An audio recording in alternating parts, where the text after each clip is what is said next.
व्यासं ततो जयमुदीरयेत्।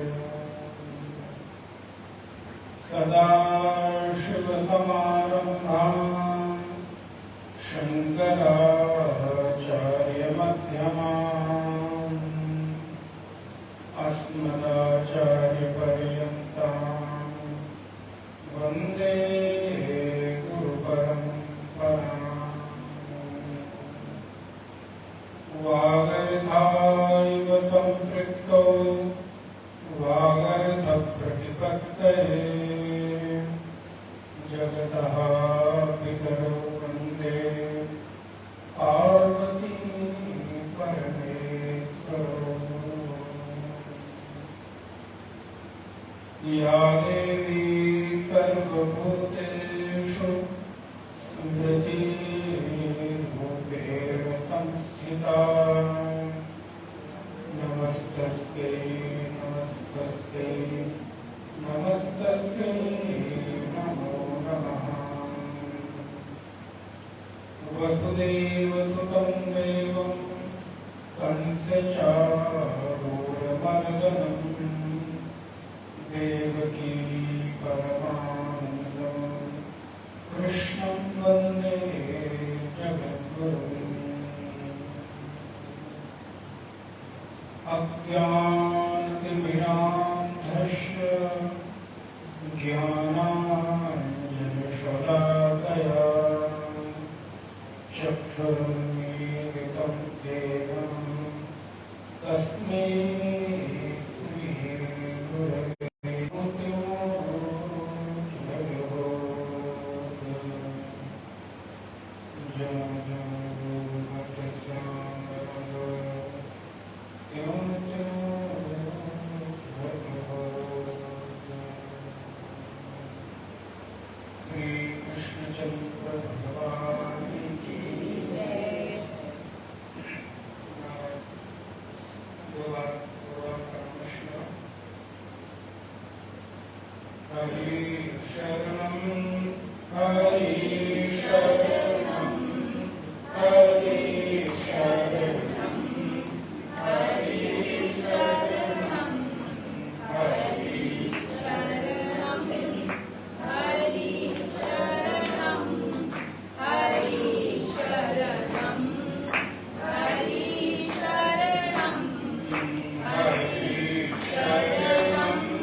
भगवान की कृपा और प्रेरणा से हम लोग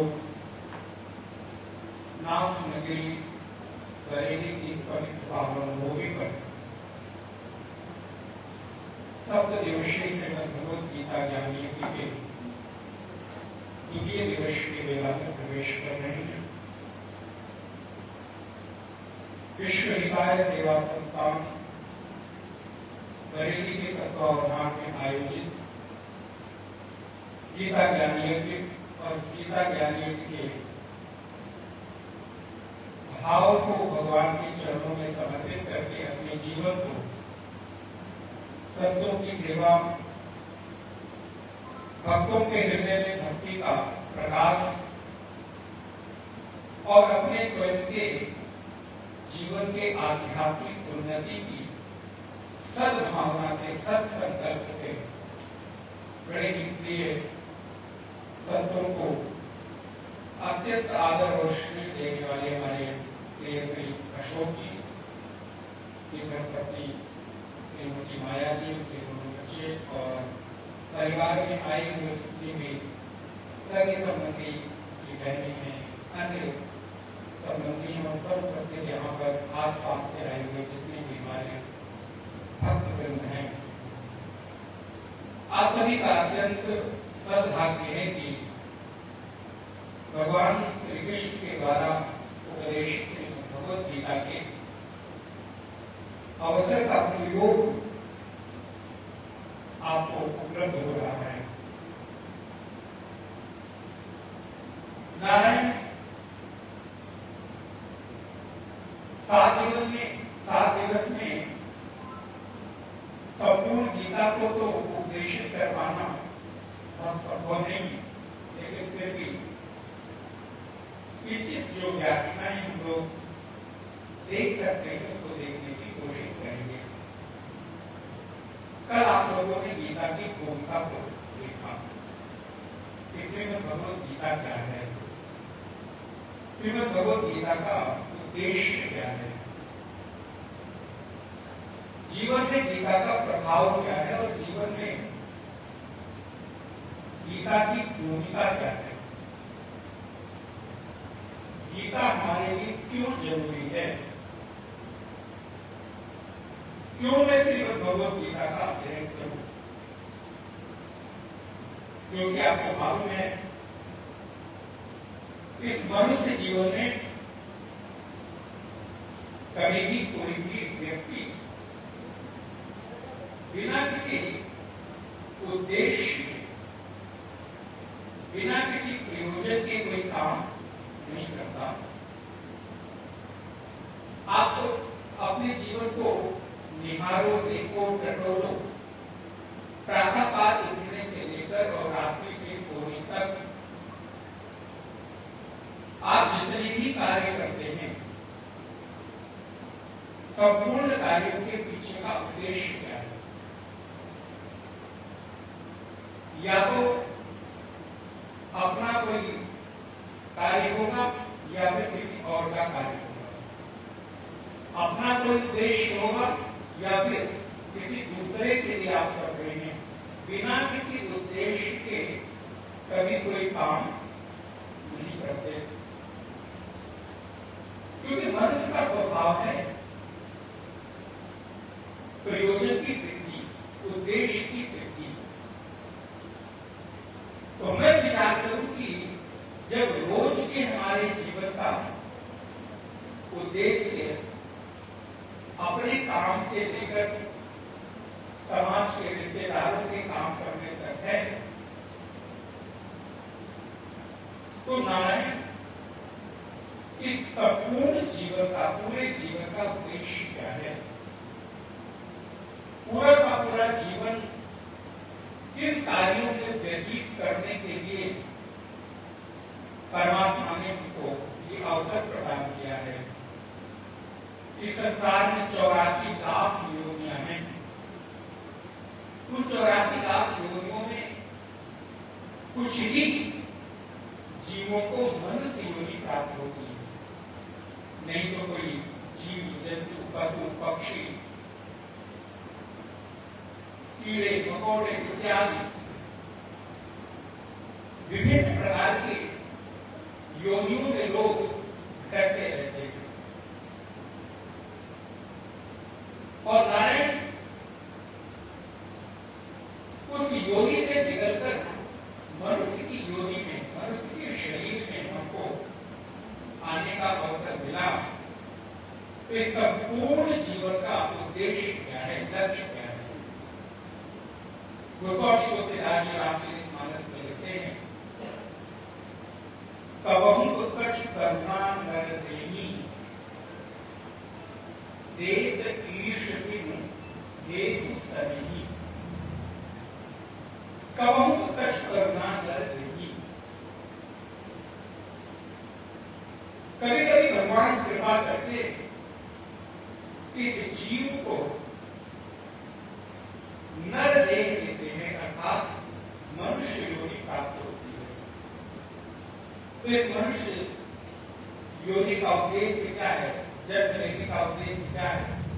पैदा हुए, बड़े हुए, पढ़ाई लिखाई की, नौकरी की, शादी की, विवाह हुआ, हालत अच्छे हुए, और धीरे धीरे करके उन बच्चों की जिम्मेदारी और बच्चों की जिम्मेदारी पूरी करते करते पता चला पूरा जीवन पूरा हो गया।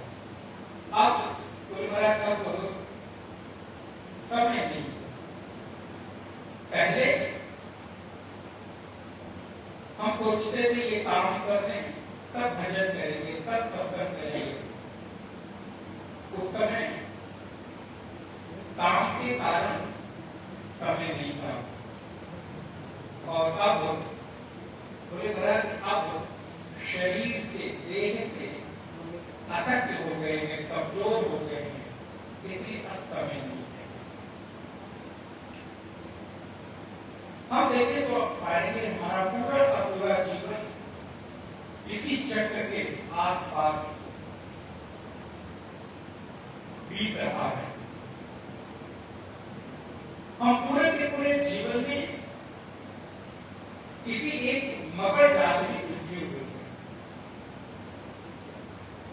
करने के लिए कुछ नहीं है, लेकिन भजन करने का समय, सत्संग का समय, साधना का समय भी हमको नहीं मिलता। तो अगर हम देखें तो पाएंगे कि हमने मनुष्य जीवन के यथार्थ लक्ष्य को, यथार्थ उद्देश्य को समझा नहीं, और जीवन की विभिन्न उलझनों में उलझकर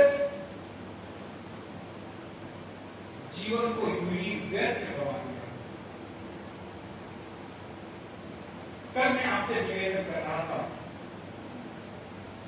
अर्जुन के जीवन में किसी चीज की कमी नहीं थी। अर्जुन के जीवन में किसी तरह का अभाव नहीं था। लेकिन जिस समय अर्जुन कुरुक्षेत्र के मैदान में युद्ध करने के उद्देश्य से नारायण आरूढ़ हुआ बीच मैदान में पहुंचता है, अर्जुन अपने कर्तव्य से विमोहित हो जाता है। अर्जुन का लक्ष्य भटक जाता है और परिणाम होता है अर्जुन के साथ में जीवन भर संग रहते हुए श्री कृष्ण कभी भी समाधान के रूप में अर्जुन को अनुभव में नहीं आए। लेकिन आज जब अर्जुन के जीवन में शोक हो गया, प्रतिकूलताएं आ गई, उलझन होने लगी, द्वंद्व में फंस गया, आज वही श्री कृष्ण अर्जुन के सामने समाधान बनकर प्रस्तुत होंगे। ध्यान रखिएगा, आपके जीवन में भी ऐसी उलझने बार बार आती रहती हैं। हमारे और आपके जीवन में भी इसी तरह के द्वंद्व बार बार आते रहते हैं। इसलिए तो श्रीमद् भगवद गीता एक ऐसा ग्रंथ है जो हमारे जीवन के रोजमर्रा के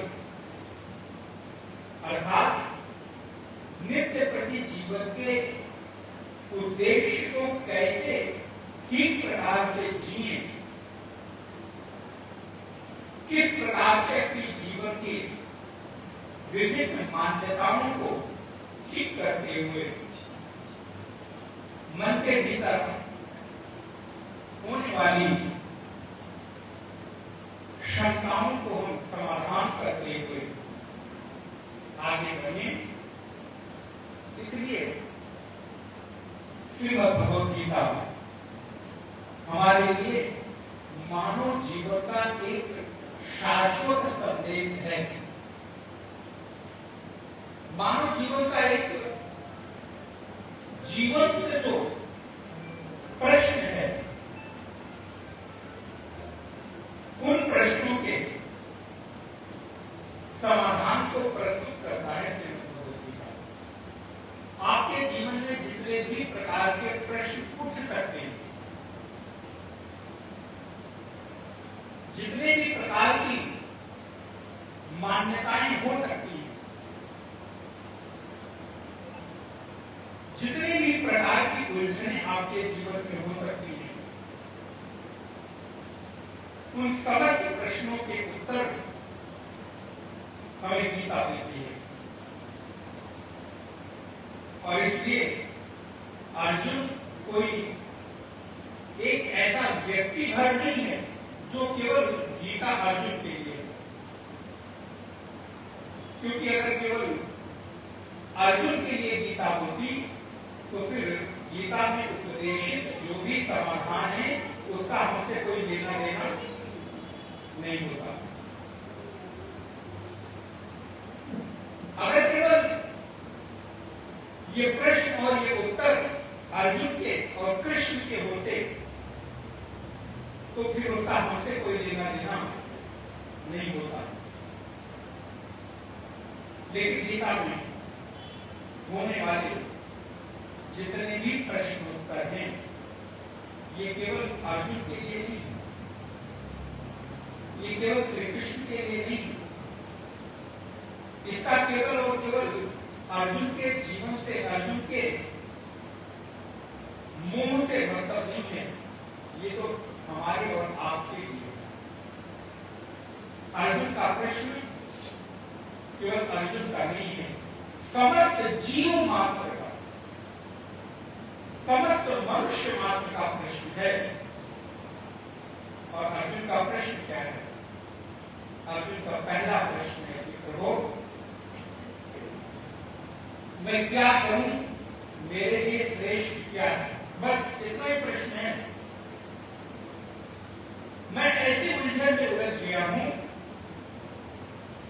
मैं एक ऐसी भाव तथा मनोदशा में उलझ गया हूं जिस मनोदशा में मैं ये निश्चित नहीं कर पा रहा हूं कि मेरे लिए क्या करना उचित है और क्या करना अनुचित है, क्या सही है क्या गलत है, क्या धर्म है क्या अधर्म है, क्या श्रेष्ठ है क्या करनी है क्या नहीं करनी है, हमारे लिए श्रेय क्या है, हमारे लिए प्रेय क्या है, और हमारे जीवन का लक्ष्य निर्धारण नहीं हो पा रहा है। ये वासुदेव कृष्ण कृपा करके आप इसका समाधान कीजिए। अर्जुन रूपी जीव कृष्ण रूपी ईश्वर के सामने प्रस्तुत होकर अपने जीवन के समाधान को खोज रहा है, और उस समाधान के खोजने में जो उत्तर है वो पूरी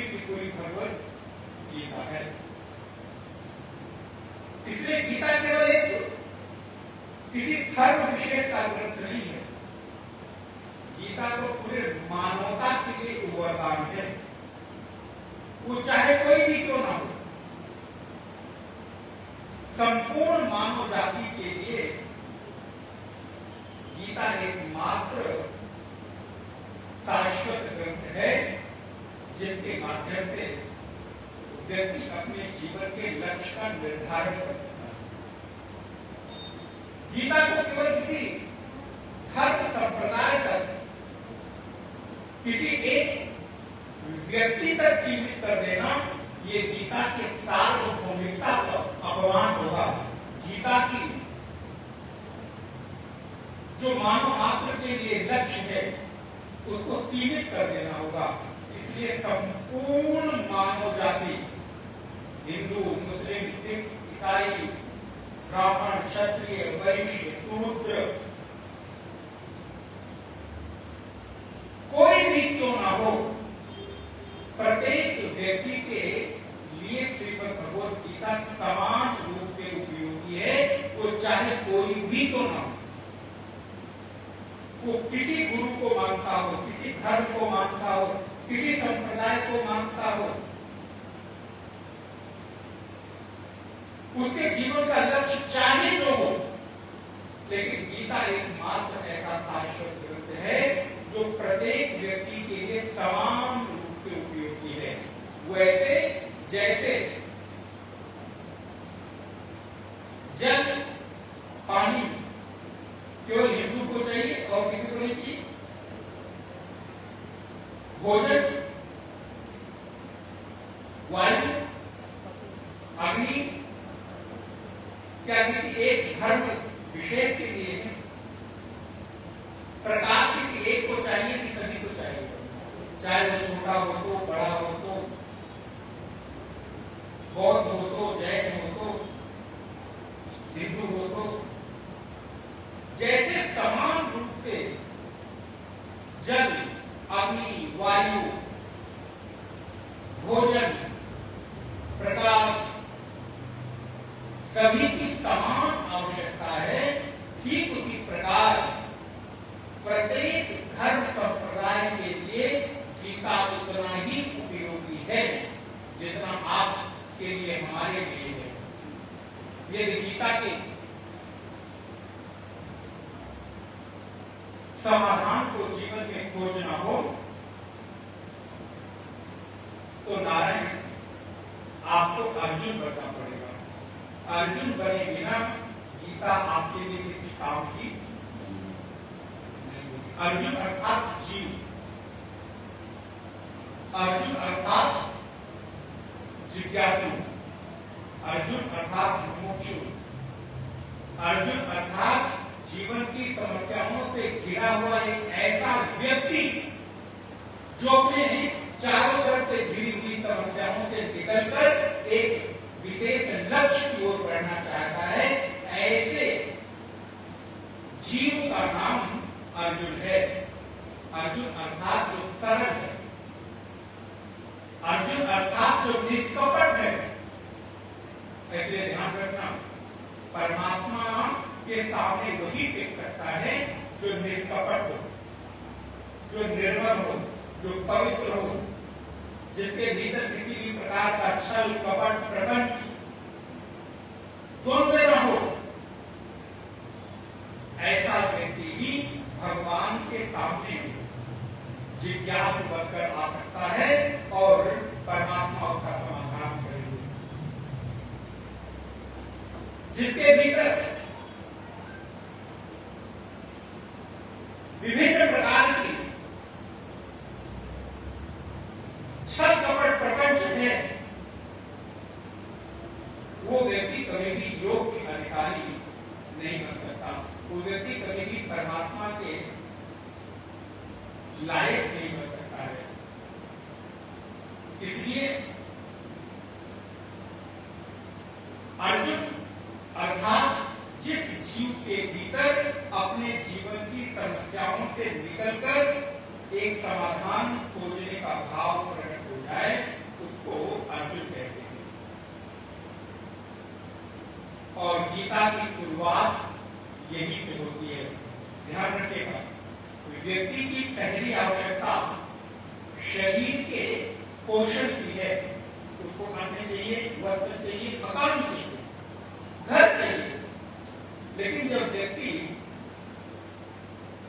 इन चीजों को प्राप्त कर लेता है, इसका अभाव नहीं होता, तब फिर व्यक्ति देह के इतर मन की जरूरतों को अनुभव करने लगता है। इस मन की भी कुछ जरूरत है, मन की भी कुछ खुराक है। जैसे शरीर की आवश्यकता है वस्त्र, शरीर की आवश्यकता है भोजन, शरीर की आवश्यकता है मकान, दुकान। उसी प्रकार शरीर के बाद मन की आवश्यकता होती है। और जब मन की भूख बढ़ने लगे तो मन की भूख को कभी अन्न और जल से संतुष्ट नहीं किया जाता। मन के भीतर की जिज्ञासाओं को, मन के भीतर की शंकाओं को, मन के भीतर में उठने वाले प्रश्नों को कभी भी सुख सुविधाओं से पूरा नहीं किया जा सकता। जब मन के भीतर प्रश्न उठने लगता है तो संसार की सारी सुख सुविधाएं होते हुए भी व्यक्ति अपने आप को अकेला अनुभव करने लगता है। जब मन में विभिन्न प्रकार की उलझनें होती हैं, मन में विभिन्न प्रकार के प्रश्न आने लगते हैं, मन परेशान होता है, विफल होता है, जब मन अशांत होता है तो संसार के जितने भी बड़े से बड़े सुख साधन संपत्ति दे दो, वो उसके लिए व्यर्थ है, निरर्थक है। क्योंकि यदि भौतिक संसार की सुख सुविधाओं से व्यक्ति संतुष्ट होकर जीवन के लक्ष्य को प्राप्त कर लेता, तब तो अर्जुन को कोई जरूरत नहीं होती।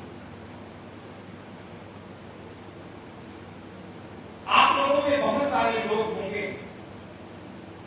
अनुभव करते होंगे कि भारत सब कुछ है, किसी चीज की कमी नहीं है, लेकिन फिर भी मन शांत नहीं रहता।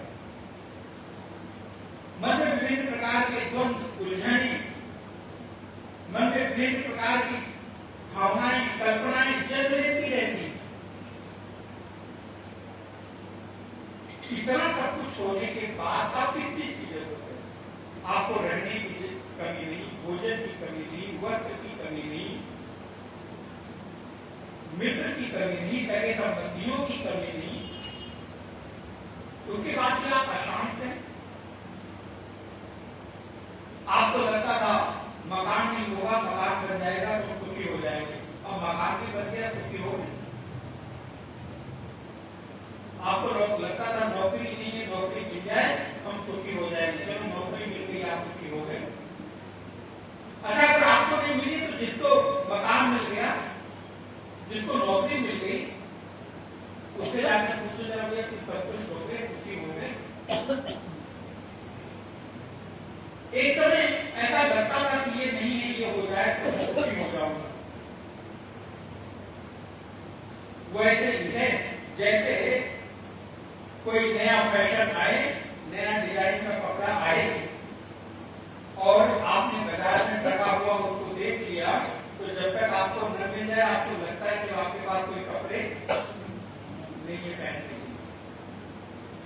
अब कैसे भी करके इसको खरीद लो, और खरीद के लाने के बाद 2 दिन बाद आपने पूछो सुखी हो गए, अब आपको किसी चीज की जरूरत नहीं है। तो ये मेरा भ्रम था, ये मेरा भ्रम था। जब तक नहीं था तब तक लगता था कि इसके बिना मैं सुखी हूं। आने के बाद 1 दिन 2 दिन बीता, तीसरे दिन उसकी तरफ नजर भी नहीं जाती कि ऐसी कोई चीज हम खरीद कर लाएंगे। व्यक्ति के जीवन की यही विडंबना है। वो अपने जीवन का जो जो दुख है उस दुख की निवृत्ति संसार के भौतिक छोटी छोटी चीजों में खोज रहा है, जहां पर उसको सुख मिलने का ये आभास होता है, लेकिन वो मिलने के बाद कभी सुख हुआ आज तक तो देखने को नहीं मिला। हम लोगों को तो इतने लोग मिलते हैं, बड़े से लेकर बड़े, छोटे से छोटे, लेकिन आज तक तो ये नहीं कह पाए कि मतलब संसार की भौतिक सामग्रियां, भौतिक संग्रहों को एकत्रित करने के बाद मैं सुखी हो गया। लेकिन हाँ, वही जिनके पास कुछ नहीं, जो फकीर हैं, साधु महात्मा संत सन्यासी सद्गुरु हैं, उनके पास कहने के लिए अपना घर में नहीं, लेकिन उनसे पूछे तो उन्होंने क्या किया, बोले आदमी में तो है, सुखी तो है। एक तरफ आप भौतिक संसार की सारी चीजें एकत्रित करके भी सुख खोज रहे हैं, सुख नहीं मिला। दूसरी तरफ सब कुछ त्याग करके जीवन में अपने नाम पर कुछ भी न होते हुए भी जीवन में संतुष्टि उनको अनुभव हो रही है। तो आप निर्णय करो, सुख संग्रह में है कि त्याग में है। अभी तक तो हमारा भ्रम बना हुआ है कि सुख संग्रह में है, आनंद संग्रह में है, चीजों को बटोरने में है। ध्यान रखना, जितना सुख चीजों को बटोरने में है, उससे ज्यादा सुख चीजों को बांटने में है। आप बटोरने से अधिक बांट कर देखो, आपको अगर आनंद की अनुभूति ना हो तो आप कहना। लेकिन हमारी आदत पड़ी है बटोरने, कितने अधिक से अधिक चीजें पाऊं कि मैं एकत्रित कर दूं, दूसरों के अनुपयोगी चीजों को भी एकत्रित करके मुझे लगता है कि मैं बटोर लिया, सुखी हो गया। नहीं, बटोरने में नहीं, बांटने, संग्रह में नहीं, त्यागने को कहे।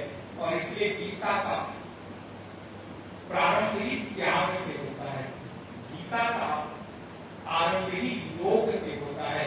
इसलिए श्रीमद् भगवद गीता में 18 प्रकार के योग हैं। जिस श्रीमद् भगवद गीता में विषाद भी योग बन जाए, अवसाद भी योग बन जाए, मन का रोग भी यदि परमात्मा से जुड़ जाए तो वो रोग नहीं बल्कि योग बन जाता है। इसलिए अगर आपके जीवन में किसी भी तरह का अभाव है, उस अभाव को परमात्मा के साथ जोड़ देंगे तो वो अभाव बनकर बल्कि एक योग बन जाएगा। अर्जुन के जीवन में विषाद भी कृष्ण जैसा गुरु मिलने के बाद योग बन जाता है। चारों तरफ शत्रुओं से घिरा हुआ अर्जुन, चारों तरफ योद्धाओं से, शत्रुओं से, दुष्टों से, प्रतिद्वंदियों से घिरा हुआ अर्जुन आज गीता जैसे संदेश को श्रवण करके जीवन के परमोत्कर्ष को प्राप्त होता है, जीवन के चरम उत्कर्ष को प्राप्त होता है। ये कब संभव हो सकता है? जब व्यक्ति के मन के भीतर द्वंद्व हो और उस द्वंद्व में कोई सद्गुरु आकर उसका हाथ पकड़े। तो नारायण आपके संसार के भाग दौड़ के जीवन में भी आपको शांति की उपलब्धि गुरु चरणों में सिर नवाने से मिल जाती है। गुरु चरणों का हाथ पकड़ लेने से, गुरु के हाथ में हाथ अगर आपका आ गया तो संसार का विषाद भी योग बनकर आपको आनंद देने लगता है। उदाहरण के लिए अर्जुन, युद्ध के मैदान में चारों तरफ सेनाएं आमने सामने खड़ी हैं, मारो काटो जीत लो। जहां सभी के भीतर प्रतिशोध की भावना हो, ऐसे प्रतिशोध की युद्ध भूमि में गीता जैसा महनीय उत्कृष्ट संदेश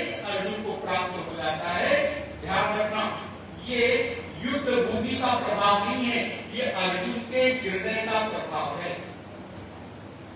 इसलिए यदि आपका हृदय तैयार है, आपका मन एकाग्र है, आपका अंतःकरण शुद्ध पवित्र निर्मल है, तो युद्ध जैसी भूमि में भी आपको भगवत शक्ति उपलब्ध हो सकती है। नहीं तो जंगल में भी बैठकर आपको कभी भी शांति, एकांत में चले जाओ तो भी आपको शांति नहीं मिलेगी। लेकिन यदि आपका हृदय शुद्ध है, पवित्र है, उस तत्व को धारण करने के लिए तैयार है, तो नारायण युद्ध जैसी हिंसक भूमि में भी, युद्ध जैसे अशांति के माहौल में भी गीता जैसा शांति का मंत्र आपको प्राप्त हो सकता है। अर्जुन को उपलब्ध हुआ। युद्ध जैसी अशांति के वातावरण में भी गीता जैसा शांति का मंत्र श्री कृष्ण के द्वारा उपदेशित हुआ। ये युद्ध भूमि का नहीं, ये अर्जुन के अंतःकरण का प्रभाव। आज अर्जुन उस लायक हो गया है जहां पर श्री कृष्ण अर्जुन को उपदेश देते हैं। इसलिए व्यक्ति के जीवन में जब अशांति बढ़ती है, व्यक्ति के जीवन में जब कोलाहल बढ़ता है, व्यक्ति के जीवन में जब विभिन्न प्रकार की शंकाएं घेर लेती हैं, ऐसे में नारायण श्री कृष्ण शांति का संदेश देते हैं, शांति का मंत्र देते हैं। जब मानव जीवन में जटिलताएं आ जाए, कोई रास्ता न पूछे, तो आप भी अर्जुन की तरह कृष्ण के सामने जाकर याचना करना, प्रभु मेरे जीवन में कोई रास्ता नहीं दिख रहा है, आप ही कृपा करके मुझे मार्ग दिखाओ। और ध्यान रखिएगा, जैसे अर्जुन के लिए कृष्ण प्रकट हो गए ना, वैसे ही यदि आपने भी शुद्ध पवित्र अंतःकरण से प्रार्थना किया, तो ये बैठे हुए गोविंद आपके सामने प्रकट होकर आपका समाधान करेंगे। इतना भरोसा रखें।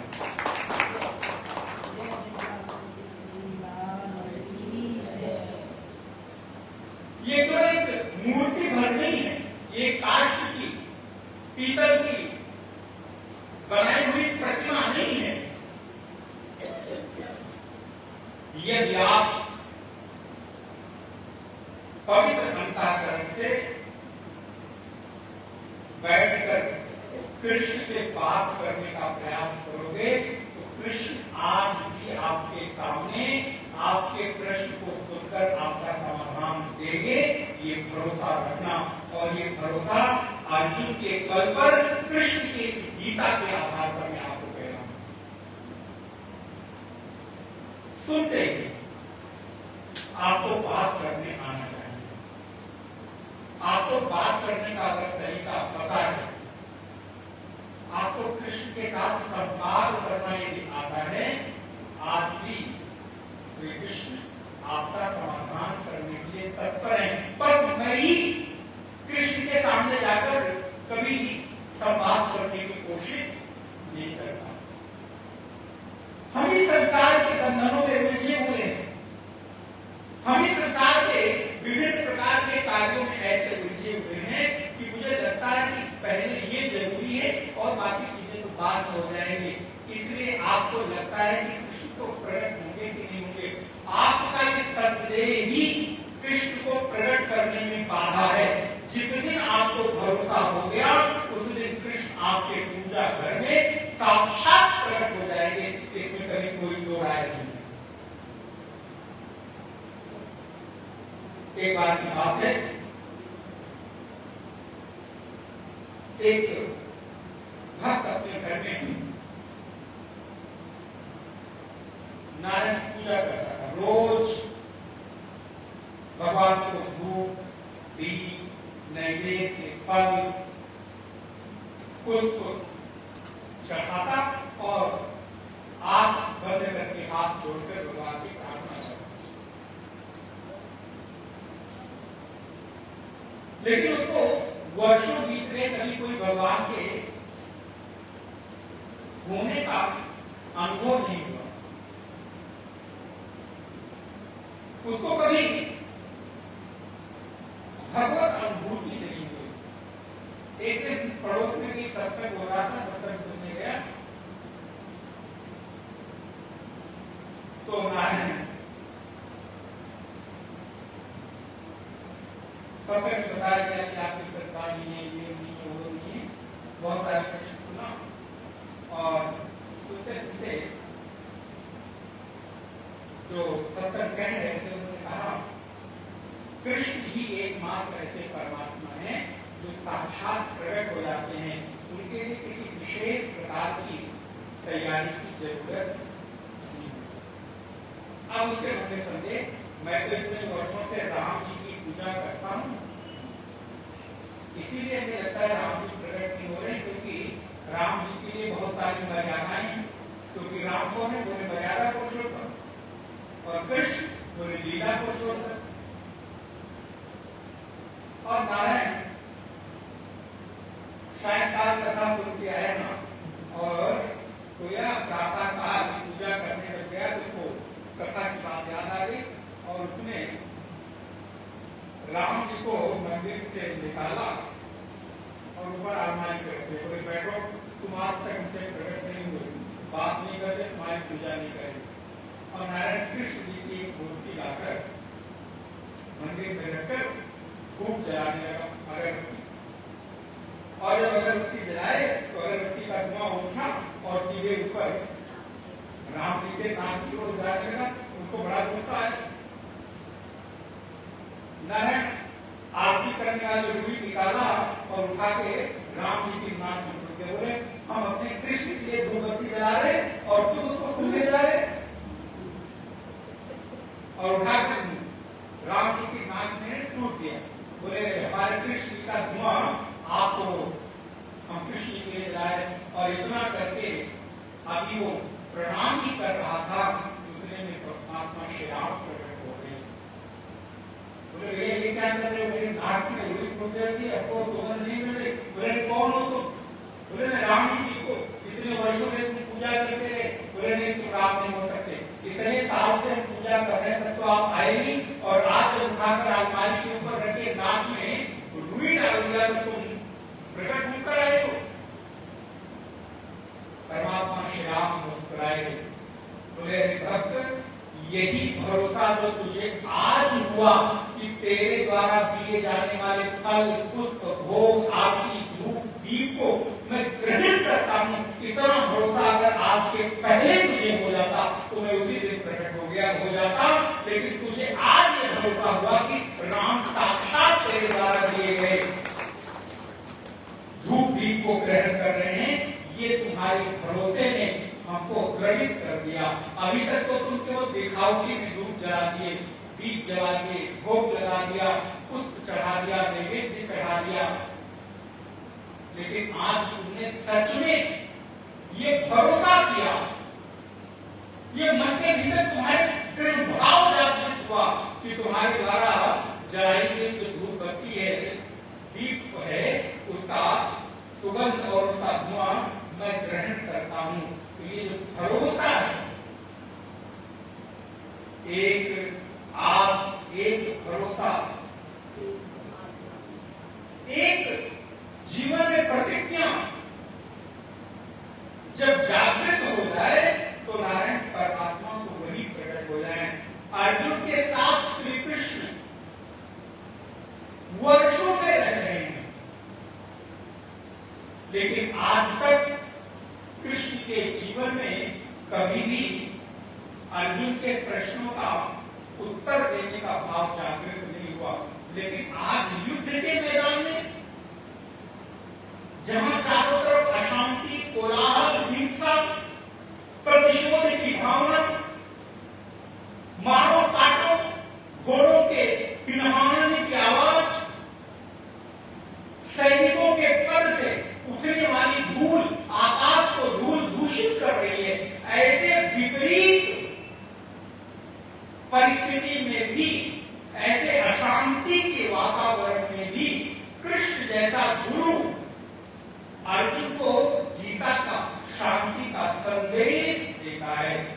इसलिए क्योंकि आज अर्जुन उस लायक हो गया है, आज अर्जुन गीता सुनने के लिए तैयार है।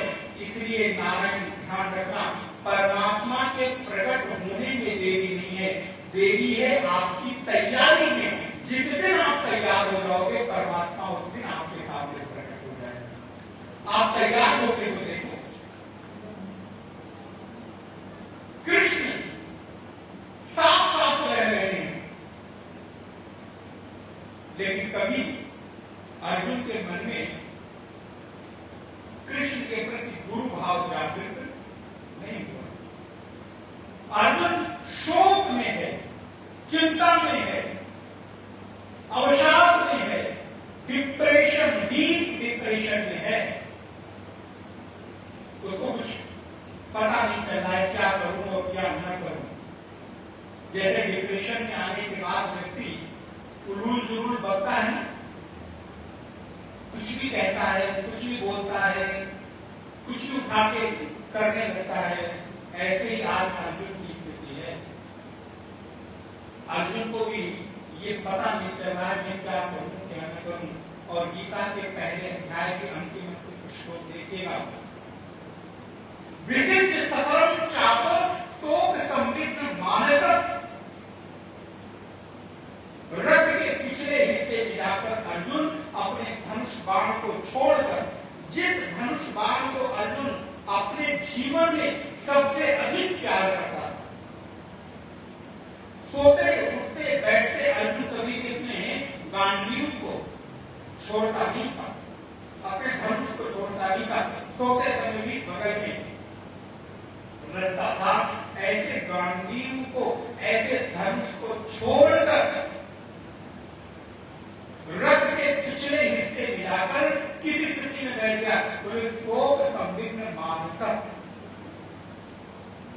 हमने कल आपसे कुछ कहा था आप लोगों को, बोले महाराज आप तो रोज ही कहते रहते हैं, आप कहिए हमारा सुनने का काम है, मानना न मानना है कोई जरूरी छोड़ो ना। क्या कहा था हमने? कितने लोग लेकर आए? एक बिटिया लेकर आइए, पीछे बैठिए, बताइए कितने आप अच्छे। मैंने कभी आपको निवेदन किया था कम से कम घर में जो बंधी हुई गीता की किताब रखी है, इस बहाने तो कम से कम आज खोल लेते आप, नहीं तो वर्षों से उसको बांध कर रखकर पूजा कर। गीता बांध कर पूजा करने के लिए नहीं है, पूजा करो अच्छी बात है, लेकिन गीता में क्या कहा गया है उसको भी जरा पढ़ने की कोशिश करिए। थैंक यू, आप लेकर आए, बट कोई बात नहीं, आप आए इसलिए आपको धन्यवाद। आप आए तो क्यों मैं ये कह रहा हूं? क्योंकि आपको जानना चाहिए कि आपके ग्रंथ क्या कहते हैं। कोई आपको कभी भी आकर कुछ भी कह जाए तो ये मान लेते हो क्योंकि कभी आपने पढ़ा। पढ़ोगे तो अनूल जरूर बातों को, उल्टी सीधी बातों को कोई भी आकर कुछ भी कह जाए आपके सामने, तो आपकी मजबूरी है मान लेना, क्योंकि आप उसको जानते ही नहीं हो क्या। अब मैं अगर यहाँ पर बैठकर कुछ भी कहूं, आपको तो मानना ही पड़ेगा ना गीता में लिखा है। लेकिन ये ग्रंथ आप पढ़ोगे, जैसे कि बचपन में आपने ए फॉर एप्पल पढ़ा,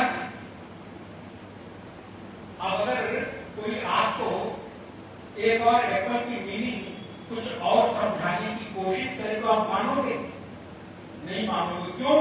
क्योंकि आपकी बुद्धि में दृढ़ मजबूती के साथ बैठ गया है कि नहीं, ये तो अल्फाबेट से इनकी मीनिंग तो यही है। कोई कुछ भी आपको मिसगाइड करे कभी भी आप मानोगे नहीं।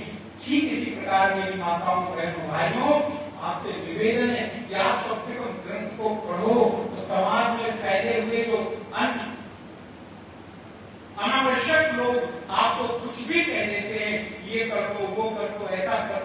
सनातन के ऊपर कुठाराघात करते हैं, गीता को विभिन्न प्रकार की बातें कहते हैं, आप कम से कम उनको कह सकते हो कि कम से कम गीता में तो ये नहीं लिखा। नहीं तो लोग न जाने गीता के नाम पर क्या क्या आपको कहे चले जा रहे हैं।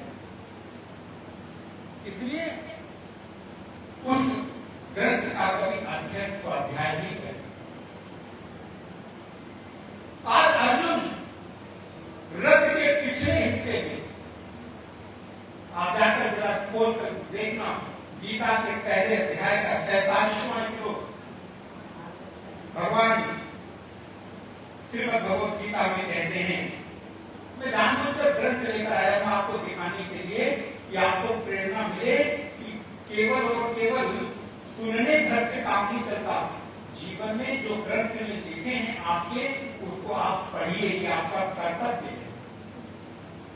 नहीं तो हम आपको बिना गीता खोल के भी सुना सकते हैं, लेकिन मैं कहीं भी होता हूं तो ग्रंथ आपके सामने होता है कि कम से कम ग्रंथ में क्या लिखा है आपको पता होना चाहिए। नहीं तो हो सकता है कि हम अपने मन की कोई कल्पना भी आपको सुना सकते हैं। अर्जुन विषादग्रस्त है और नारायण गीता के पहले अध्याय का 47वां श्लोक, एवं मुक्त्वा अर्जुनः संख्ये रथोपस्थमुपाविशत् विचित्य सशरं चाप स्तोत्रशं विघ्नमानसः। अर्जुन भगवान को कहता है कि हे प्रभु, मेरे बस का नहीं युद्ध कर। और नारायण आज अर्जुन ने युद्ध करने के लिए मना कर दिया कि मैं युद्ध नहीं कर सकता। क्यों नहीं युद्ध कर सकता? क्योंकि इस युद्ध में हमारे बहुत सारे रिश्तेदार, हमारे बहुत सारे अपने सगे संबंधी मारे जाएंगे। कौन कौन लोग मारे जाएंगे? बोले आचार्य पितरा पुत्रा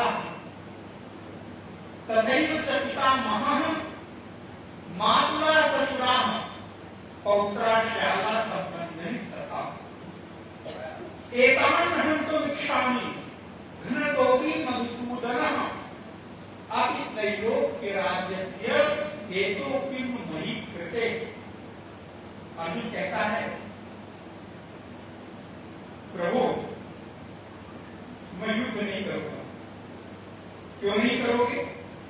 बोले आचार्य पितरा पुत्रा पौत्रा सखी तथा, हमारे आचार्य मारे जाएंगे, पितर मारे जाएंगे, पुत्र मारे जाएंगे, पौत्र मारे जाएंगे, मित्र मारे जाएंगे, मातुला मामा लोग मारे जाएंगे, ससुरा ससुर लोग मारे जाएंगे, श्याला साले लोग मारे जाएंगे, संबंधी तथा और जो भी संबंधी लोग हैं सारे लोग मारे जाएंगे। और मैंने आपको निवेदन किया कि श्रीमद् महाभारत में कुरुक्षेत्र के मैदान में युद्ध की यह शर्त है कि जीत उसी सेना को मिलेगी जो सेना अपने सामने वाले प्रतिद्वंदियों को पूरी तरह से मार देगी, अर्थात उसका प्राण हरण किए बिना जीत नहीं मिलेगी। इसलिए अर्जुन को मालूम है कि युद्ध में जो भी कोई आया है उसकी मृत्यु सुनिश्चित है। अर्जुन कहता है कि प्रभु ऐसा युद्ध में नहीं लड़ना चाहूंगा जिस युद्ध में अपनों को ही मारना पड़े। ऐसा धन लेकर मैं क्या करूंगा जो धन अपनों के बलिदान की भूमि पर हमको प्राप्त हो। ऐसी संपत्ति, ऐसा साम्राज्य, ऐसा सुख किस काम का जो अपनों के रक्त से रंजित हो। इस प्रकार की सुख संपत्ति लेकर हम क्या करेंगे? मैं जब भोजन करने बैठूंगा, अर्जुन कहता है, तो जब मेरे सामने सोने की थालियों में रोटी परोस कर आएगी, तो जब मैं रोटी तोड़ूंगा तो मुझे ये भाव आएगा, ये रोटी का आटा पानी से नहीं, हमारे अपनों के खून से साना गया है। ये रोटी अपनों के संबंधियों के खून से रंजित है। इसलिए ऐसा भोजन किस काम का, जिस भोजन में अपनों के रक्त सम्मिलित हो। इसलिए अर्जुन कहता, प्रभु मैं युद्ध नहीं करना चाहूंगा, मैं युद्ध से उपराम होता हूं। और इस भाव से अर्जुन रथ के पिछले हिस्से में जाकर बैठ जाता है और कृष्ण को अनुमान हो गया कि अर्जुन युद्ध नहीं करेगा। जैसा अर्जुन ने अभी तक युद्ध के लिए विभिन्न प्रकार की तैयारियां की थी, आज वही अर्जुन युद्ध करने से मना कर दिया। आप महाभारत पढ़ोगे ना, कभी पढ़ना चाहिए। आप लोगों ने क्या सोचा, महाभारत घर में रख लेंगे तो घर में महाभारत हो जाएगा। इस डर से लोग महाभारत की पुस्तक खरीदना बंद कर दिए। सोचिए कैसी मूर्खता और विडंबना है हमारे समाज की, हमारे हिंदू धर्म की।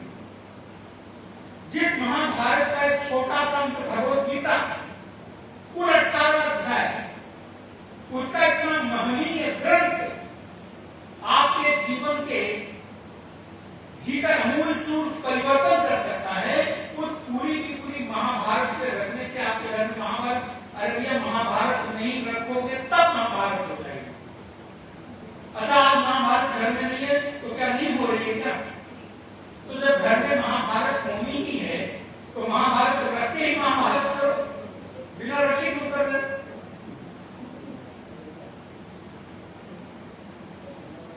लेकिन घर में सब कुछ रखने की जगह है,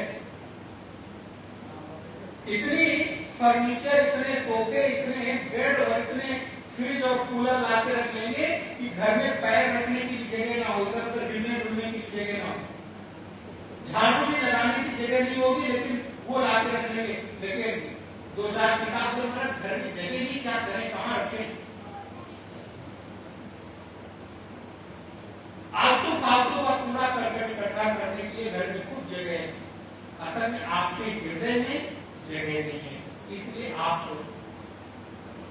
केवल बहाना करते हैं। घर में ग्रंथ रहेगा तो कम से कम किसी दिन तो मन करेगा तो चलो आगे देखें क्या लिखा होगा।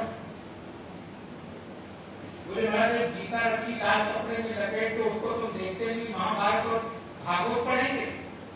हमको पड़ोसियों के महाभारत से फुर्सत नहीं है तो महाभारत का ग्रंथ क्या पढ़ेंगे? मेरी माताओं बहनों, ये जीवन बड़ा अनमोल है, इसको यूं ही ऐसे व्यर्थ मत जाने दो। अर्जुन जैसा व्यक्ति जब भगवान के सामने शोक में निमग्न होकर खड़ा होता है तो भगवान समझ लेते हैं कि अर्जुन मनोरोगी हो गया है, अवसाद में चला गया है। क्योंकि अगर ऐसा न होता तो आज अर्जुन जैसा योद्धा, अर्जुन जैसा महाबाहु अपने कर्तव्य से विमुख न होता। आज अर्जुन के सामने युद्ध कर्तव्य बनकर खड़ा है। और ध्यान रखिएगा, जो व्यक्ति अपने कर्तव्य से विमुख होता है उससे बड़ा कायर संसार में कोई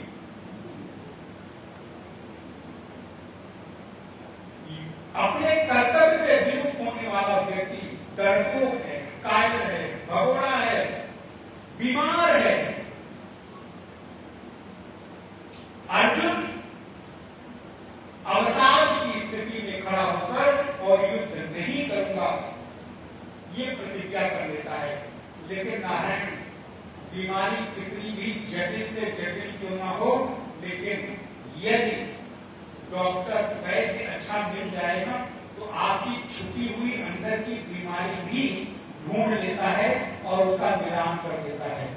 आप जाते हो बुखार लेने की दवा, सर्दी की दवा, डॉक्टर जब पूछता है अच्छा ये भी दिक्कत है क्या, बोले महाराज छुपा रहा था, छुपा नहीं, हाँ ये भी दिक्कत है। अच्छा ये भी दिक्कत है, बोले हाँ महाराज ये भी दिक्कत है। क्या महाराज घुटने में भी दिक्कत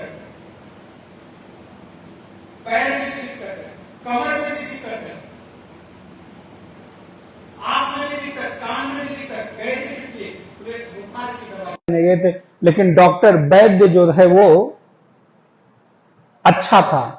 उसने आपकी एक बीमारी देखकर समझ गया कि आपके गहरे बहुत सारी बीमारियां दबी पड़ी हुई हैं, और धीरे धीरे करके वो आपकी सारी बीमारी ऊपर कर देता है, और आप कहते हो यस ये भी है, यस ये भी है। ऐसे ही जब श्री कृष्ण जैसा वैद्य हो, श्री कृष्ण जैसा चिकित्सक हो, तो अर्जुन की बीमारी कितनी भी गहरी क्यों ना हो, उसका तो इलाज संभव है। जब अर्जुन कहता है कि प्रभु मैं युद्ध नहीं करूंगा, और बहुत तरह के लॉजिक देता है, ध्यान रखिएगा, बीमार व्यक्ति, अब ये गीता आपकी कहानी है, किसी और की नहीं। जो व्यक्ति बीमार होता है ना, डिप्रेशन में होता है ना, वो तरह तरह के लॉजिक खोज के लाता है कि मैं बीमार। पागल कभी नहीं कहता कि मैं पागल हूं, वो पागल को सामने वाला बुद्धिमान लगता है कि पागल है। मूर्ख को समझाओ ना तो अपनी मूर्खता स्वीकार नहीं करता, बल्कि जो समझा रहा है उस बुद्धिमान को ही वो मूर्ख बताने लगता है। ध्यान रखिएगा। और ये हमारी आपकी कहानी है। अर्जुन स्वीकार नहीं करता, लेकिन भगवान कहते नहीं, अब तुम पकड़ में आ गए हो बच्चा, बहुत दिनों के बाद मैं तुम्हारी नब्ज टटोलता हूं। नाना प्रकार के तर्क देता है, नाना प्रकार की लॉजिक से श्री कृष्ण को उलझाना चाहता है, श्री कृष्ण जैसे चिकित्सक को भ्रमित करना चाहता है। और अर्जुन कहता है कि प्रभु युद्ध होगा तो मालूम है क्या होगा? बोले योद्धा मारे जाएंगे। योद्धा मारे जाएंगे तो किसी बहन का भाई मारा जाएगा, किसी स्त्री का पति मारा जाएगा, किसी बच्चों के पिता मारे जाएंगे। तो परिणाम होगा कि हमारे कुल की, खानदान की स्त्रियां दूषित हो जाएंगी। दोषई रेतई कुलघ्ना नाम वर्ण शंकर कारकई ही।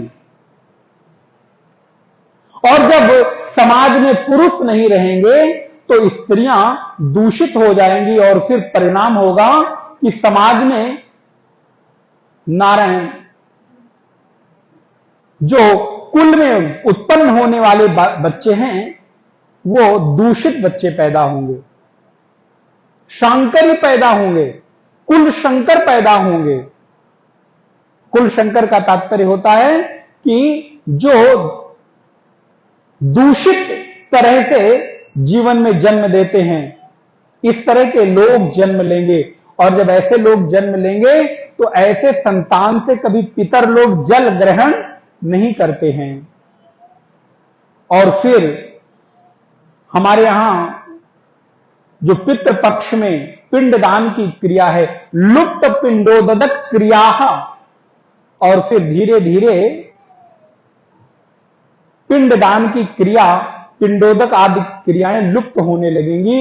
इससे समाज में विभिन्न प्रकार के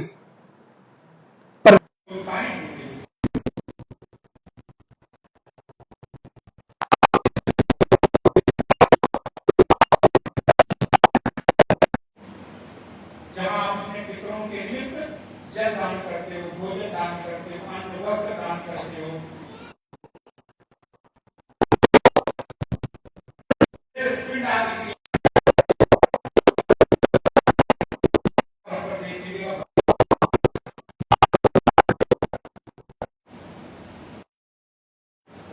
इसलिए ये कोई कपोल कल्पना नहीं है।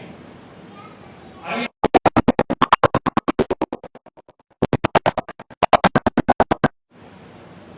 जो कुछ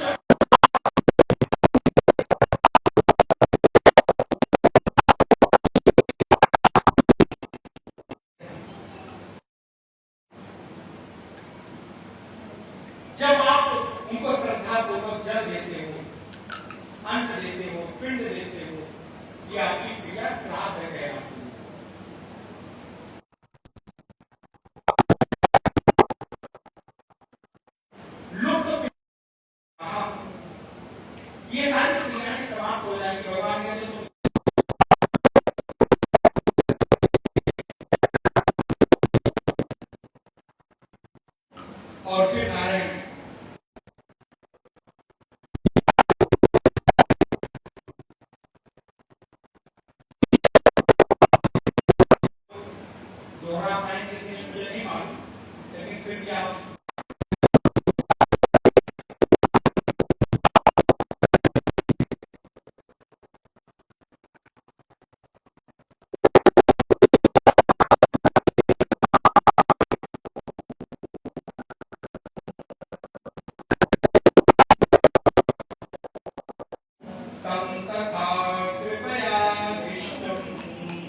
आईना में चेहरा देख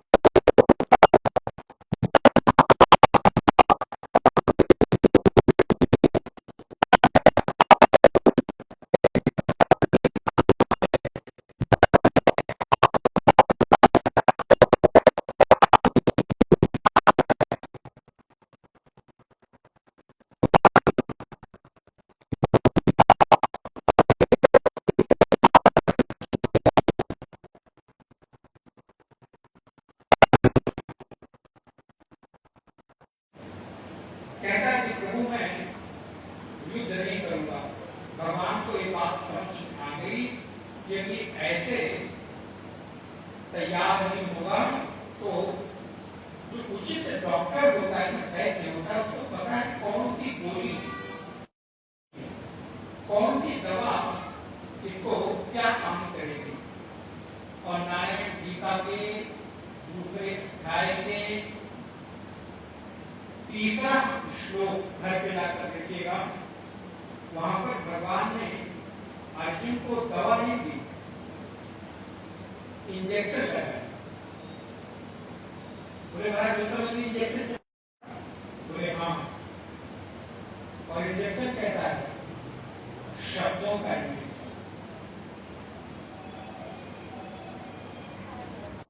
आप लोग जरा सत्संग में आते अपना डिसिप्लिन में रहा करिए, अपना मोबाइल बंद कर दीजिए। तो 1 घंटे 1.5 घंटे के लिए आप आते हैं, जो आपका मोबाइल बचता है तो उससे आप डिस्टर्ब नहीं होते, उससे हम भी होते हैं और आपके आसपास बैठे भी मन लगाकर सुनते रहते हैं, उनको डिस्टर्ब होता है। ये अपराध है, पाप है, ध्यान रखिए। क्योंकि आपके कारण अगर कोई लोग का ध्यान भंग हो रहा है तो ये अच्छी बात नहीं है। इसलिए 1 घंटे 1.5 घंटे तो आपको बैठना समय है ही। 7 दिन की तो बात है, 1-1.5 घंटे, क्या आप उससे दूर नहीं रह सकते? आप उस तरह की प्लान करके आइए, सारी बातें बता के आइए, तो थोड़ा सा सत्संग में अनुशासन के साथ बैठें। ये निवेदन है आपसे। नहीं तो दूसरे आपका भी ध्यान भंग होता है, मेरा भी ध्यान भंग होता है। अर्जुन को भगवान ने शब्दों का उपदेश किया और भगवान कहते हैं अर्जुन और अर्जुन जैसे योद्धा को, अर्जुन जैसे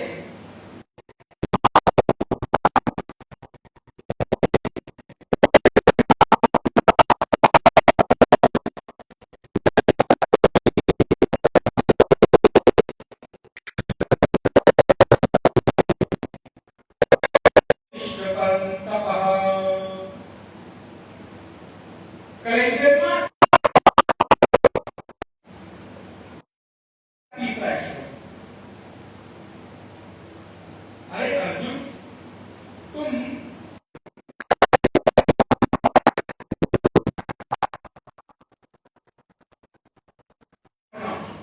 कोई भी पुरुष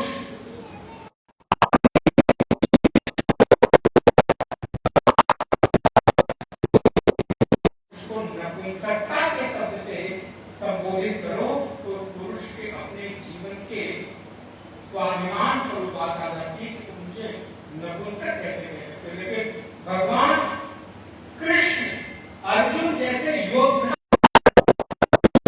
को, अर्जुन जैसे श्रेष्ठ युद्ध में कुशल व्यक्ति को कहते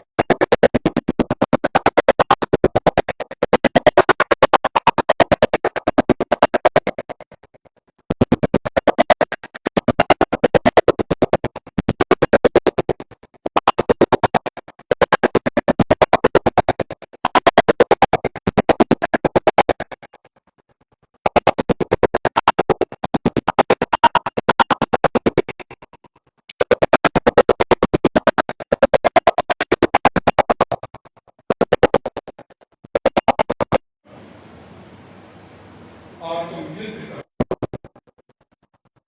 मेरे भाई बहन,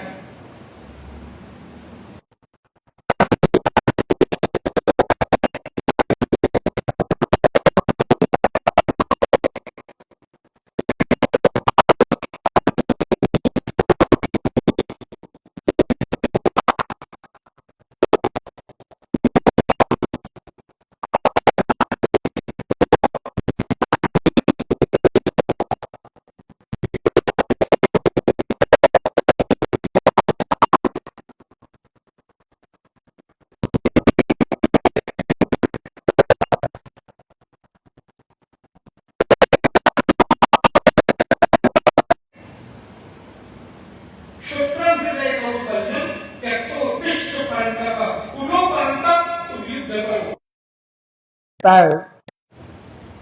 अच्छा, और नारायण थोड़ी सी नींद खुली और फिर एक लॉजिक देता है, ना आप जिसको मारने के लिए कह रहे हो ना, गुरु हत्वा महानुभाव श्रेयो भक्तुम भिक्षमपि लोके हत्वा कामांस गुरुन् निहैव भुंजीय भोगां दुर्लभ प्रतिद्धमान। मैं अपने गुरुओं को नहीं मारूंगा। गुरु द्रोणाचार्य जिनकी मैं पूजा करता रहा हूं, जिनकी आरती उतारता रहा हूं, आज उन्हीं के ऊपर अस्त्र शस्त्रों से प्रहार करूं, ना कृष्ण, ये मुझसे नहीं हो सकता है।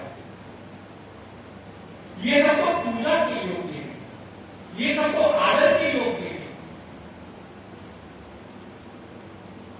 जिनकी मैं पूजा करता हूं उनका वध करूं, ये मेरे वध।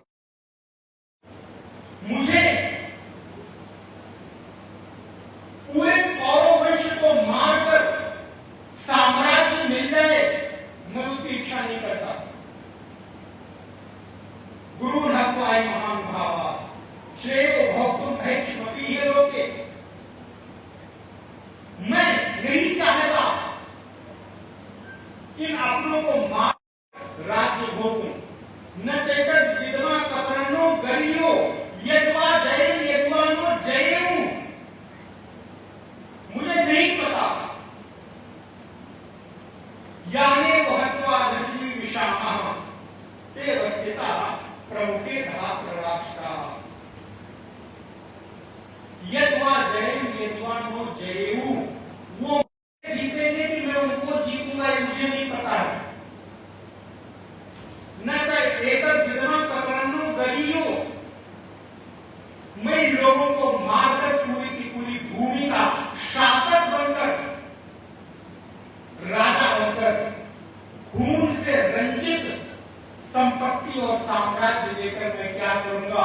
मैं अर्जुन भिखारी बनकर, भिक्षुक बनकर, दर दर पर भीख मांगकर अपना जीवन यापन करूंगा, लेकिन मैं युद्ध नहीं करूंगा। आप कल्पना करके देख सकते होंगे, अर्जुन जैसा महायोद्धा, अर्जुन जैसा महाश्रेष्ठ धनुर्धर, अर्जुन जैसा शत्रुओं को मारने वाला परंतप प्रतापी श्रेष्ठ कुशल योद्धा, वो क्या कह रहा है कि युद्ध में मैं लोगों को मारूंगा नहीं। अरे आज तक तुम श्रेष्ठ धनुर्धर बने हो किस आधार पर? युद्ध में विजय प्राप्त करके, और युद्ध किया है तो लोगों की हत्या तो की ही होगी। लेकिन नारायण आज अर्जुन इतने गहरे मनोरोग का शिकार हो गया है, मनोरोगी हो गया है कि वो कृष्ण जैसे गुरु के सामने भी युद्ध नहीं करूंगा, ये प्रण कर देता है। मैं अपनों को मारकर इस भूमि पर शासन नहीं करना चाहता। कृष्ण मालूम है, जब जाऊंगा मेरे सामने संपत्ति आएगी, भोग सामग्रियां आएंगी, भोजन आएगा, ग्लास में भरकर जब जल आएगा तो जल पीते हुए मुझे ये एहसास होगा कि पानी पानी नहीं है, बल्कि इस ग्लास में पानी की जगह खून भरा हुआ है। मैं अपनों को मारकर साम्राज्य का भोग भोग रहा हूं, मेरे से नहीं होगा। क्षमा करो, माफ करो मुझे, लेकिन ध्यान रखना, रोगी चिढ़ा नहीं बिगड़ाए, डॉक्टर साहब दर्द हो रहा है, इंजेक्शन मत लगाओ, दर्द हो रहा है, नहीं मत करो मत करो। डॉक्टर कहता है चिंता मत करो, और नारायण नब्ज पकड़ता है, हाथ पकड़ता है, पांव पकड़ता है, और ये भी अकेले से नहीं होता तो अपना सहयोगी भी लेकर आता है, आपके हाथ पांव पकड़कर, और आपको इंजेक्शन, आप रोने गिड़गिड़ाने से, आपकी प्रार्थना से यदि डॉक्टर इंजेक्शन न लगाए तो वो आपका हितैषी नहीं बल्कि आपका दुश्मन है। सुंदरकांड में आप लोग पढ़ते हैं, यदि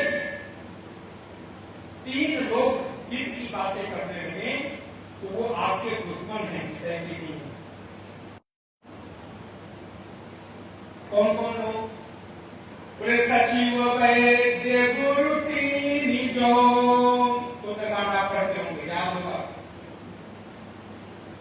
सचिव वैद्य गुरु तीन जो प्रिय बोलई भय आस राज धर्म तन की कर ओहि बेजी है नाथ। सचिव वैद्य और गुरु यदि अपने शिष्य को, अपने रोगी को और अपने राजा को खुश करने के लिए मीठी बात बोलने लगे तो वो सचिव वैद्य गुरु उसके हितैषी नहीं बल्कि उसके दुश्मन है। इसलिए सचिव और वैद्य और गुरु को रोगी के अनुसार नहीं बल्कि रोग के अनुसार दवा देना चाहिए। शिष्य को खुश करने के लिए नहीं बल्कि शिष्य जिस योग्य हो वैसा उपदेश करना चाहिए। मीठी मीठी बात करने के लिए ये व्यास गति नहीं होती। ध्यान रखना, व्यास मंच व्यास गति होती है। जो बैठे हुए श्रोता हैं, शिष्य हैं, उनके हृदय में भगवान की कृपा, उनके हृदय में भगवान का प्रागट्य जिस सत्य के उद्घाटन से हो वो बोलना चाहिए। वो बैठकर मीठी मीठी बातें करना, जोक सुनाना, कहानी कथा कहने से केवल व्यास मंच नहीं होता। वो गुरु कभी शिष्य का हित नहीं कर सकता है। इसलिए मंत्री को अपने राजा के हित की बात करनी चाहिए, ना कि राजा को खुश करने चाहिए। अगर ऐसा करते हैं तो आप उसके दुश्मन हैं। ऐसे भी कृष्ण अर्जुन को देखकर अनुमान करते हैं कि अर्जुन तो बहुत गहरे अवसाद में चला गया है, ऐसे उठने वाला नहीं है।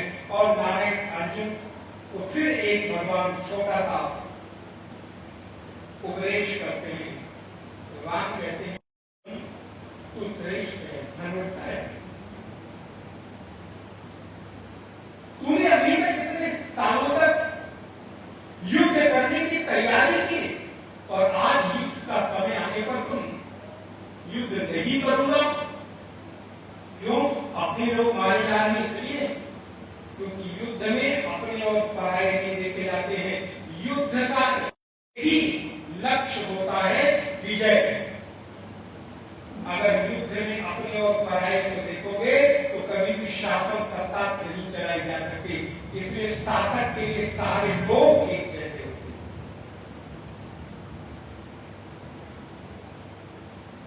युद्ध का एक ही नियम है, युद्ध की एक ही शर्त है, वो है विजय। विजय श्री को भी युद्ध का अंतिम लक्ष्य माना गया है और इसलिए आज तुम्हारा युद्ध करना कर्तव्य है। इसलिए मैं कहता हूं कभी कभी युद्ध आपका कर्तव्य बन जाता है, आपकी नियति बन जाती है। अब वो युद्ध अपने से हो तो, घर में हो तो, समाज में हो तो, मोहल्ले में हो, प्रदेश में हो तो, देश में हो तो और पूरे विश्व में हो तो, जिस समय आपके अस्तित्व पर प्रश्न उठने लग जाए, आपकी संस्कृति खतरे में हो जाए, उस समय आप ये कहोगे कि जीव हत्या नहीं करेंगे, युद्ध करना पाप है। अरे युद्ध न करना पाप है ऐसे, क्योंकि जब आपके अस्तित्व की सुरक्षा की बात आ जाए, आपके देश, धर्म, संप्रदाय, संस्कृति की बात आ जाए, तो ऐसे में आपके लिए युद्ध कर्तव्य बन जाता है। आपकी संस्कृति खतरे में हो और आप बैठकर चुपचाप तमाशा देखते रहेंगे, जीव हत्या नहीं करेंगे, पाप लगेगा। युद्ध में वध पाप नहीं होता। अगर यही देश के सेवा में तैनात, देश की सुरक्षा करने वाले, देश के सीमाओं पर खड़े हमारे सैनिक प्रहरी भी सोचने लग जाए कि देश में आप आतंकी घुस रहे हैं तो वध करूंगा तो पाप लगेगा, तो आप सोचो परिणाम क्या होगा। इसलिए देश की सुरक्षा में खड़ा सीमा पर तैनात सिपाही का कर्तव्य है कि तुम देश के ऊपर उठने वाली जो भी आतंकियों की आंखें हैं उनको फोड़ दो, उनको मार दो। ये तुम्हारा कर्तव्य है और इसको मान के तुम्हें पुण्य की प्राप्ति ये नहीं मानते तो तुम्हें पाप होगा। और ऐसे में योद्धा पद्मश्री का, परमवीर चक्र का पुरस्कार दिया जाता है। किस लिए? जिस सैनिक ने युद्ध में जितनी कुशलता से युद्ध किया होता है, देश का शासक, देश की हमारी सरकार उस सैनिक को परमवीर चक्र आदि पुरस्कार से पुरस्कृत करती है। किस लिए? क्योंकि इसने इतने सैनिकों का जान बचाई और इतने शत्रुओं का वध किया है। इसलिए अर्जुन, आज तुम्हारे लिए युद्ध करना कर्तव्य है, नियति है। उठो, त्यक्तोत्तिष्ठ परंतप, हे परंतप अर्जुन उठो और युद्ध करो। अर्जुन आज कुछ समझ नहीं पा रहा है और गीता के दूसरे अध्याय के 7वें श्लोक को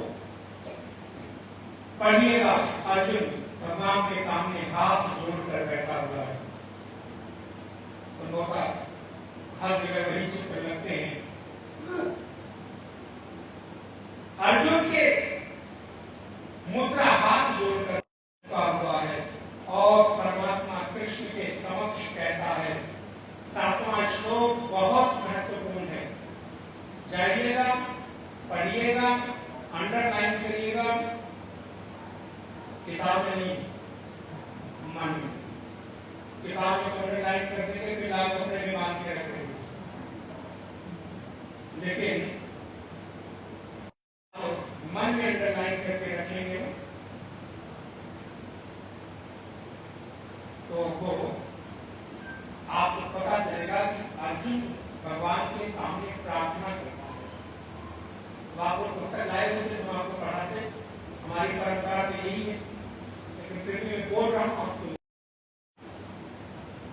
कार्पण्य दोषोपहत स्वभावः वृक्षामि त्वां धर्म सम्मूढचेता यच्छ्रेयया स्यात् निश्चितं ब्रूहि तन्मे शिष्यस्तेऽहं शाधिमां त्वां प्रपन्नम्। अर्जुन कहता है, प्रभु कार्पण्य दोषोपहत स्वभावः वृक्षामि त्वां धर्म सम्मूढचेताः। हे कृष्ण, हे गुरुदेव, मैं इस समय कृपणता से, कायरता से, युद्ध में उपराम होने की भावना से, वृत्ति से उपराम हो गया हूं। अर्जुन का एक परिचय और है, जिस व्यक्तित्व के भीतर वीर वृत्ति है उसको अर्जुन कहते हैं। और आज अर्जुन इस बात को एक्सेप्ट कर रहा है, स्वीकार कर रहा है, प्रभु मेरे भीतर से वीरता चली गई है। और जिस क्षत्रिय के भीतर से वीरता चली जाए वो क्षत्रिय थोड़ा है। किसी क्षत्रिय अगर समाज निर्भय ना हो, अभय ना हो, तो क्षत्रिय क्षत्रिय नहीं है। अर्जुन कहता है, प्रभु भीतर से वीरता की वृत्ति चली गई है, मैं कायरता से भर गया हूं। कार्पण्य दोषोपहत स्वभावः, मेरा स्वभाव कायरता का हो गया है। पृक्षामि त्वां धर्म सम्मूढचेता, अहं पृक्षामि, मैं आपसे पूछता हूं क्या मेरे लिए धर्म क्या है, अधर्म क्या है। इसलिए मेरे भाई बहन, जब आपके जीवन में कोई राह न पूछे तो सदगुरु के चरण में जाकर पूछ लेना कि मेरे लिए क्या करना है, क्या नहीं करना है। इसीलिए प्रत्येक सनातन धर्मावलंबियों के घर में गुरु परंपरा होनी चाहिए। हमारा कोई भी सनातनी परिवार गुरु विहीन न हो।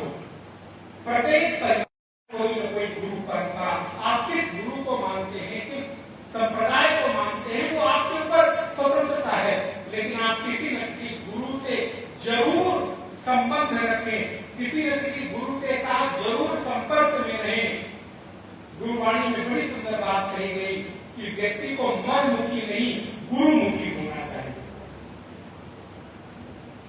यदि मनमुखी होगा तो वो पतित हो जाएगा, गुरुमुखी होगा तो इसलिए आसरा इस जहां का मिले ना मिले, मुझे तेरा सहारा सदा चाहिए। कार्पण्य दोषों का स्वभाव, मैं कृपणता रूपी दोष से कायरता रूपी दोष भर गया हूं। हे कृष्ण रूपी मेरे जीवन के आधार प्रकाश गुरुदेव, कृपा करके ये बताइए मेरे लिए धर्म क्या है और अधर्म क्या है, मैं क्या करूं, युद्ध करूं कि ना करूं। जब आपको कभी कोई बात समझ में ना आए तो किसी अपने बड़े से सलाह देकर वो जैसा कहे वैसा, अपने मन से कोई काम कोई निर्णय मत लेना। अर्जुन कहता है मैं आपसे पूछता हूं कृष्ण त्वाम धर्म सम्मूढ़ चेता, मैं मेरा जो चित्त है ना वो भ्रमित हो गया है, इसलिए मैं आपकी शरण में आया। गुरु की शरण में आने के बाद परिणाम होता है जो गुरु शरण में आया वो ये लोक सुखी पर लोक सुखी। ध्यान रखिएगा, इस लोक में धर्म करते हुए आपको सन्मार्ग पर चलने की प्रेरणा देते हैं और परलोक का मार्ग प्रशस्त करते हैं, इसलिए गुरु की आवश्यकता है। आप जब किसी विद्या में पारंगत नहीं होते, इंग्लिश नहीं आती तो क्या करते हैं, पढ़ते हैं ना। हिंदी नहीं आती तो किससे पढ़ते हैं, किसी टीचर से पढ़ते हैं ना। मैथ नहीं आती, फिजिक्स नहीं आती, केमिस्ट्री नहीं आती, साइंस नहीं आती, कंप्यूटर नहीं आता तो क्या करते हैं, आप उसके जानकार एक्सपर्ट से राय लेते हैं, पढ़ते हैं अपने मन से। लेकिन वहां तुम्हारा अच्छा टीचर चाहिए, अच्छा कोई पढ़ाने वाला टीचर चाहिए, लेकिन धर्म के बारे में कोई जोगी कोई कुछ पढ़ा दे। जैसे आप अपने बच्चों के लिए अच्छे टीचर अच्छे ट्यूटर खोजते हो, वैसे ही आप अपने बच्चों के लिए अच्छे सद्गुरु की भी खोज करो, ये भी कर्तव्य आपका है। लेकिन आप वहां पे कोई सुना दे, कहीं कुछ भी सुन लो ना, जैसे जरूरत पड़ने पर शहर के बेस्ट से बेस्ट डॉक्टर खोजते हो, 4 दिन बाद भी अपॉइंटमेंट मिले तो भी आप लेते हो, अच्छा लॉयर मिलने के लिए आप 1 महीने इंतजार करते हो, लेकिन सर आपसे ही 2 महीने बाद केस फाइल करो। क्यों? किसी से भी जाकर करा लो ना। बहुत सारे हजारों लोग बैठे हैं काले कोट पहनकर, बोले नहीं वहां तो बेस्ट डॉक्टर बेस्ट वकील हमको चाहिए। ठीक इसी प्रकार आप भी सनातन धर्म के उन सदैव प्रहरी सद्गुरुओं की शरण में जाइए जो शास्त्र को आलंबन बनाकर आपको उपदेश करते हो। मन मर्जी का उपदेश करने वाले संत कभी भी आपका कल्याण नहीं कर सकते, ध्यान रखिएगा। ये जिम्मेदारी आपकी है, ये खोज करने की जिम्मेदारी आपकी है, कोई दूसरा नहीं करेगा, क्योंकि ये जीवन आपका है। अर्जुन कृष्ण जैसे गुरु की खोज करता है। कार्पण्य दोषो बहत स्वभाव कृक्षाम विद्वान धर्म सम्मूढ़ चेता, निश्चितम ब्रूहि करने। और ध्यान रखना, अर्जुन ने कृष्ण को समर्पण किया तो उसके बाद उसके पास कोई विकल्प नहीं बचा। अर्जुन कहता है आप जैसा कहोगे वैसा मैं करूंगा, मेरे पास कोई विकल्प नहीं। निश्चितम ब्रूहि करने, मेरे लिए निश्चित करके जो श्रेय हो, जो उचित हो, अच्छा हो, वो बताइए। क्यों? क्योंकि शिष्यस्ते हम शादिमाम त्वाम प्रपन्नम, मैं आपकी शरण में आया हूं, मैं आपका शिष्य हूं, मुझे शिष्य के रूप में स्वीकार करके हे कृष्ण आज से मैं आपको गुरु मानता हूं और मेरे हृदय पर आज के बाद केवल और केवल का शासन होगा। आप जैसा कहोगे वैसा ही मैं करूंगा। आज के बाद मेरी बुद्धि में इतनी सामर्थ्य नहीं कि मैं जीवन को चलाऊं, बल्कि आप जैसा कहोगे वही मेरे लिए श्रेष्ठ होगा।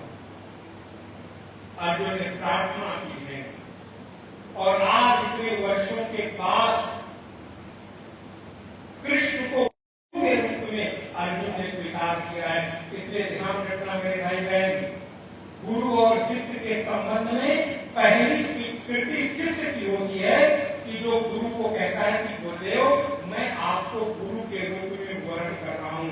जब शिष्य स्वीकार करता है तब गुरु हाथ पकड़कर कहता है कि आज से तुम्हारे जीवन की जिम्मेदारी मेरी हो।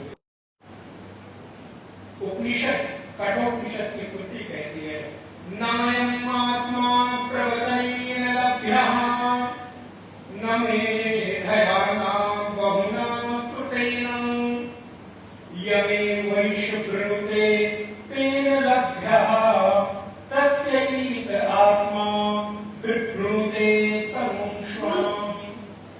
आप वर्ण करते हो, पहले आप पकड़ते हो, तब गुरु आपका हाथ पकड़कर आपको अंधकार से प्रकाश की ओर ले जाते हैं। अर्जुन ने कृष्ण का चरण पकड़ा है।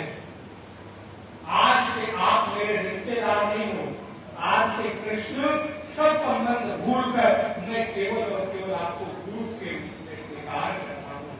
जब अर्जुन कृष्ण को गुरु के रूप में स्वीकार किया, परमात्मा श्री कृष्ण ने अब अर्जुन का इलाज प्रारंभ किया, उपचार प्रारंभ किया और गीता के दूसरे अध्याय के 11वें श्लोक से भगवान श्री कृष्ण बोलना प्रारंभ करते हैं और यही के उपदेश देना प्रारंभ करते हैं, जिसको कल की कक्षा में कल के सत्र में देखेंगे।